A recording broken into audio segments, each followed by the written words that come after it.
बहनों और भाइयों, जो सरकार आपकी भावनाओं का सम्मान करती हो, आपके हितों को संरक्षण देती हो, आपको विकास के कार्यों के साथ जोड़ती हो, और सरकार को बार बार मौका मिलना ही चाहिए, क्योंकि उससे वर्तमान तो ठीक होता ही है, भविष्य को भी सुधारने का एक अवसर प्राप्त होता, उसकी नींव भी तैयार होती है। मोदी जी के नेतृत्व में हमने बदलते हुए भारत को देखा है, और हमारी पीढ़ी बड़े गर्व के साथ कह सकती है, बड़े गर्व के साथ कह सकती है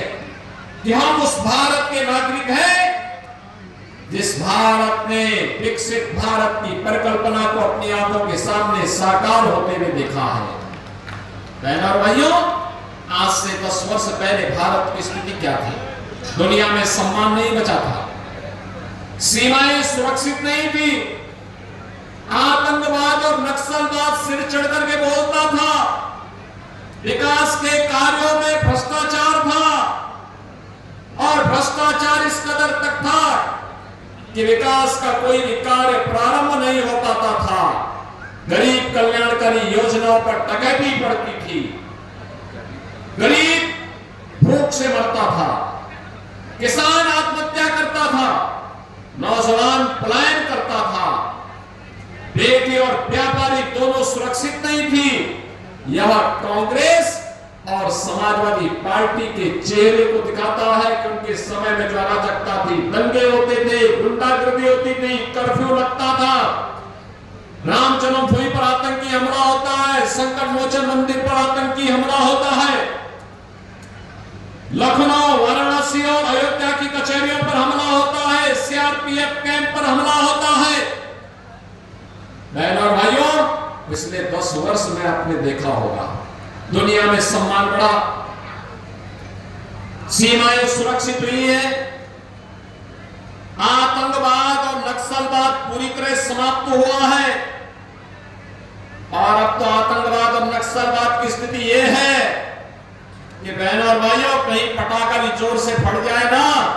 तो पाकिस्तान सबसे पहले सफाई देता है कि मेरा हाथ नहीं है। उसको ये भय है कि अगर समय रहते सफाई नहीं दिया तो कहीं एयर स्ट्राइक और सर्जिकल स्ट्राइक ना हो जाए और फिर उसको लेने के देने ना पड़ जाए। बहनों और भाइयों, विकास के बड़े बड़े कार्य, हाईवे बन रहे हैं, रेलवे के काम हो रहे हैं, एक्सप्रेसवे बनने जा रहे हैं, बन रहे हैं, और यही नहीं, आज AIIMS, IIT, IIM, triple IT, NIT, world class university और 1 डिस्ट्रिक्ट 1 मेडिकल कॉलेज का निर्माण भी हो रहा है। याद करिए, यह कमिश्नरी विश्वविद्यालय नहीं था, बाबा पाटेश्वरी के नाम पर हम लोग एक विश्वविद्यालय इस कमिश्नरी को दे चुके हैं, और महाराज सुहेलदेव के नाम पर मेडिकल कॉलेज का निर्माण बहराइच में करा चुके हैं। बहनों और भाइयों, कांग्रेस के समय क्या होता था, समाजवादी पार्टी के समय क्या होता था, उसका उदाहरण देखना है तो उसका सबसे बड़ा उदाहरण है सरयू नहर राष्ट्रीय परियोजना। सरयू नहर राष्ट्रीय परियोजना 1972 में योजना आयोग ने इसकी सहमति दी थी। 6 वर्ष फिर बस्ते में पड़ी रही। 78 में जनता पार्टी की सरकार के समय कार्य प्रारंभ हुआ, और बहनों और भाइयों,